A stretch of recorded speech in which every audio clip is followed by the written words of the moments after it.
Hey everybody, it's Heroic Legend here, and I'm doing another chatting with you guys. Isn't that fun?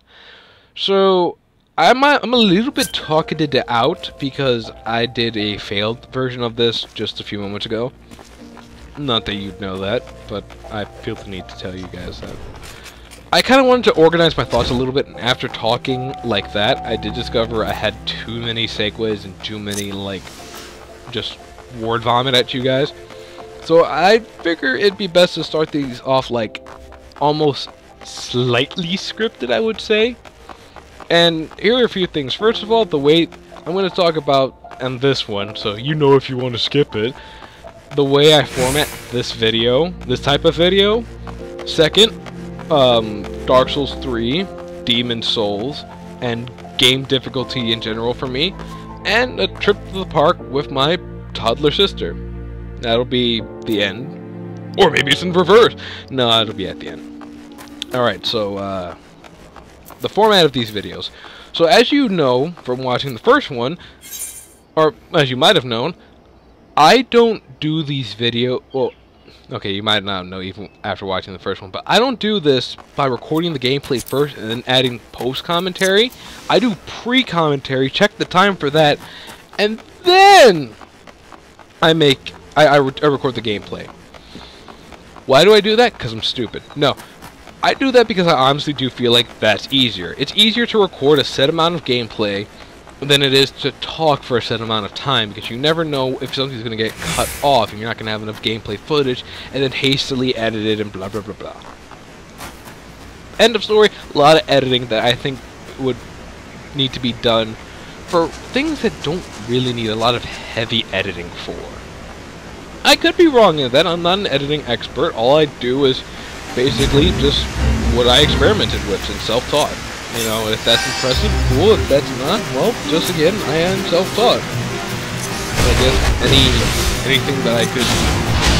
I'm about to ask for, you know, hey, give me your tips and stuff, but, any small advice bits that you could possibly lend me, or maybe, anything you can throw at me to try out, I can give it a shot. I am willing to try that stuff out on my own first and experiment. But for the most part, yeah, just getting back on topic, I like to record the commentary first. To me, it feels like I can get out everything calmly, and I feel like if I was doing post-commentary for a game, I would be more talking about the game instead of just, you know, talking. I do this to talk with you guys, you know, and just, well, talk with you guys and just share my thoughts in general, you know, for anyone who wants to know. So, for anyone who wanted to know, yeah, this is how these videos are going to go and will always go. I'm going to talk first and then record, which is kind of funny if again, thinking about it, it's just I don't know how many YouTubers do that sometimes, if they do post-commentary, if they do commentary that's not in sync with the game, I guess you could say. And I think you also know it when I talk during gameplay videos, because you'll see a lot, mostly you'll hear it. You'll hear when I die, you'll hear when I get upset, you'll hear when I get angry. You know, but you won't. And you also notice that the gameplay seems faster and I seem more in control. It is very much a split at times for me too, and so I will do these from time to time to relax myself, ease myself, so I don't burn out and when making videos, you know. Next topic, it was Dark Souls 3. So I got the most recent issue of Game Informer. For anyone else who has it, you might have read the article, you might have not. I know for the most part, whenever I get it, it's not my subscription, it's family, so I sneak it away from them, I read it, and then I return it. Or not, I don't care. Anyway, not a thief, guys, honestly. But I read about it, and I read about the mind of the creator. Oh my goodness, guys, I am so excited for this game. I am absolutely... there were levels of excitement I reached, and this is the point where I can't show how excited I am with, you know, overreacting and shouting and beating my chest like a madman as I shout praise the sun and praise the sun while shouting it. It's just one of those things now, like Dark Souls 3? Yes. Just yes. Some people might relate to me with that, and more power to you because you know what I'm trying to say, but I've not honestly been excited for a couple of games in a while, with the exceptions of LBX for the 3DS and Bloodborne when it was coming out, and I think there were a few other titles, I can't quite remember. But basically, I've read what's in the Game Informer, and everything just seems like the tops. A few things is I think it was said that they were getting rid of the bonfire aesthetics, which I am 100% for. They said that they were implementing a mana system, which for those of you who played Demon Souls will remember that's how things used to be. And for Dark Souls, it's mostly a number of castings. And I'll have to talk about that in another episode, or maybe in this one.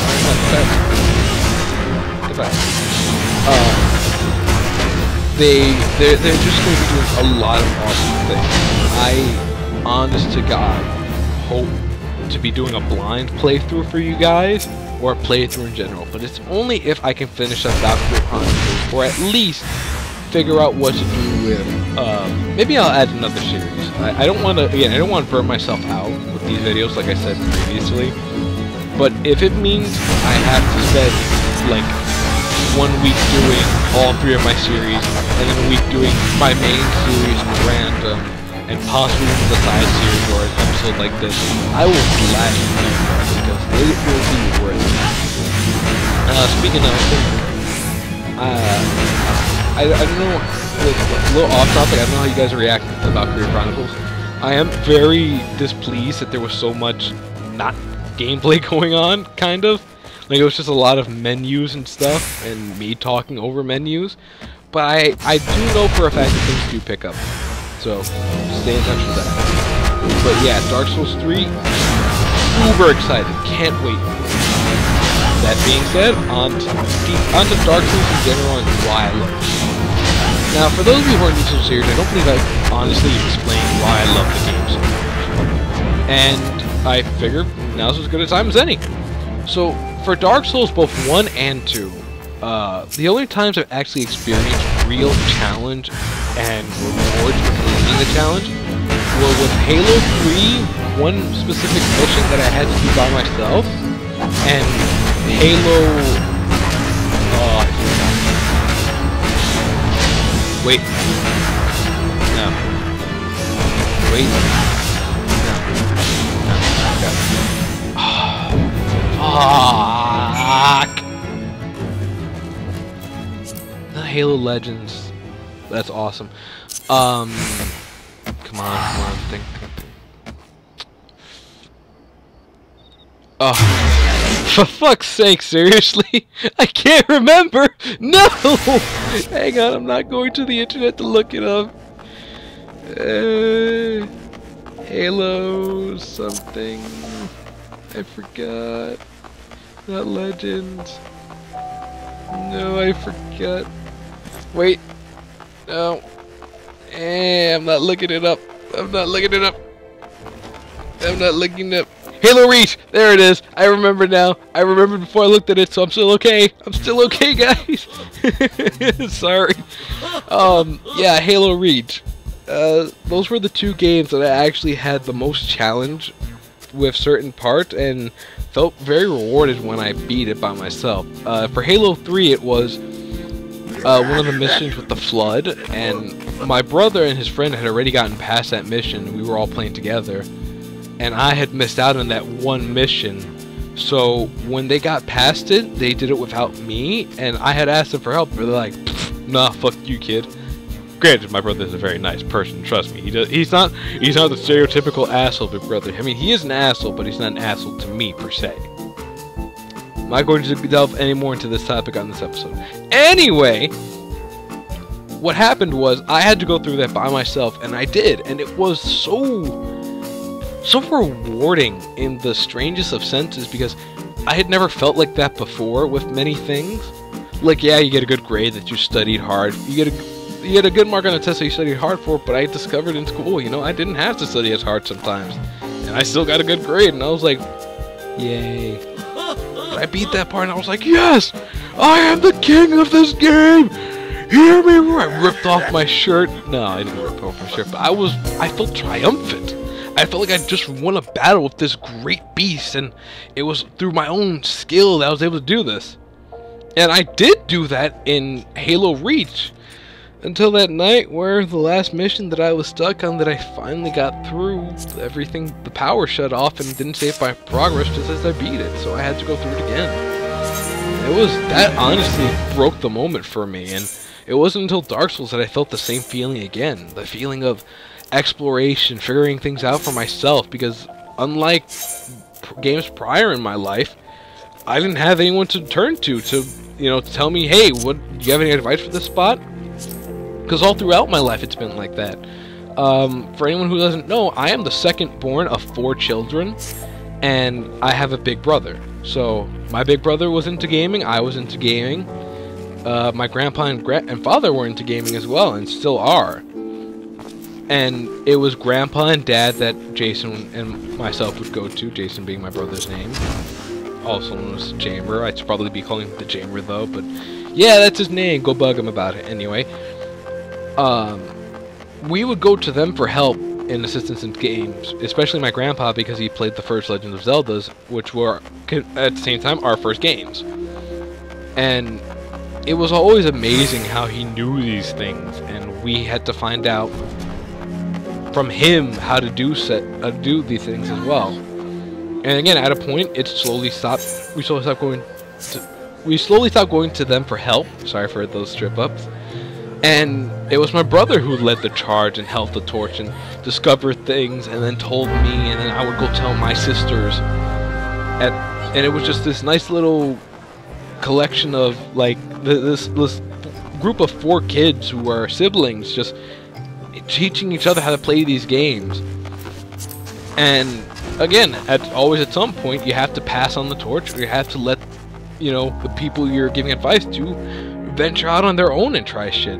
And that's what I ended up doing with Dark Souls. I took the torch. I was the one who told my brother how to unlock some shit and helped him with some shit, and it felt gratifying and good. And I can't describe the feeling exactly because it was a mix of feelings, but to sum it up as best I can, it was the most rewarding experience to be able to be the person to give advice and help out an older sibling who originally was leading the charge, and show him, no, this is how you do something. Hey, if you pay attention there, you can get something cool. Did you know that if you kill this enemy, they drop something? It's a very slim chance, but it's also really good. And it was so weird, but again, really good. And it's always awesome to see when the advice you're using helps out the person. Like, that's what happened with my brother. I would see him get better, and I'd get really happy because then I have a person to challenge me to go farther. Because if I slack up, then he's gonna get better than me, and things are gonna go back to that way again. And I'm not about to let that happen. And with Dark Souls 1 and 2, the love came from being that person, learning these things all by myself, and getting through them by myself. Again, though, this is the internet age, so I did have some help if I was ever truly stuck, but the amount of times I used the wiki or I used outside sources were very limited compared to the times that I just discovered it or I went through it myself. Hell, for my Dark Souls series, you guys know it's called the playthrough my way, because this is how I went through the game every time I would start up a new data, or I wanted to start up a new character. This was the exact pathway I took, because I felt this is how you play the game. And that's part of the reason why I love the game, because the game says, yeah, no, you can do that totally. If you have the brass and you have the skills, you can start up the game any fucking way you want. Just be aware, if you die, it's your fault. Plain and simple. You learn through your mistakes in that game, and I learned through my mistakes, and I learned through my victories. Turns out I don't have much time left because I'm looking at the bar in Audacity now. I don't have much time to talk about the story, so I'll make it as quick as I can. But just put, you know what? I can tell the story quickly. So for the last topic, it's the personal story that happened to me today. That was, I took my toddler sister, she's about 2 years old, and my brother and I took her to the playground on our way to basically take her to my mother's house. Her aunt, but through Spanish family relationships, that's a whole nother story, whole nother like stuff to talk about in a different episode. But on our way there's a playground / park. So we took her to the playground to let her play around, and I discovered something. That old playground that I always looked at with fondness always seems so much bigger than I thought. I am like 6 feet tall, and I have to chase around to make sure she doesn't hurt herself or trip or fall or damage that adorable little face of hers on something because she wasn't paying attention or children weren't paying attention. And just having to keep up with her was difficult, not because like I'm out of shape, but because I'm so big compared to this tiny playground, and I have to struggle through these narrow spaces that would be manageable if I didn't have my goddamn arms. But I kind of need these arms. That's how I play games and do stuff. I need my arms. I love my little sister, but I'm not about to sacrifice my arms. Who am I kidding? I would totally Aquaman for my little sister if I had to. For those of you who don't know, watch Justice League. That old series, that's right, I'm plugging an old series that I used to watch as a kid. And watch now as an adult because I have the facilities to. But you didn't hear that. Anyway, that's really the end of the story. That's really the whole story. It's just funny to me, like, how I've literally grown in size and shape since I was little and able to manage around this place. Like, that playground, I used to I owned it. I didn't actually own it, but like that was my spot, you know. And to struggle through it was like, it was funny to me. It was really funny. It wasn't like sad or, you know, oh, I'm so old. It was just like, this is funny because I remember a time when I used to be able to go through here. Now I'm going through it like my dad went through it, having to struggle through these places, and I have a new appreciation for my father, and of course I have an appreciation for how he took care of us. And well, it's just an appreciation for those times and the people in general, and what a lot of parents go through. So I guess if any of my parents are listening to this one, thanks for doing a great job raising me.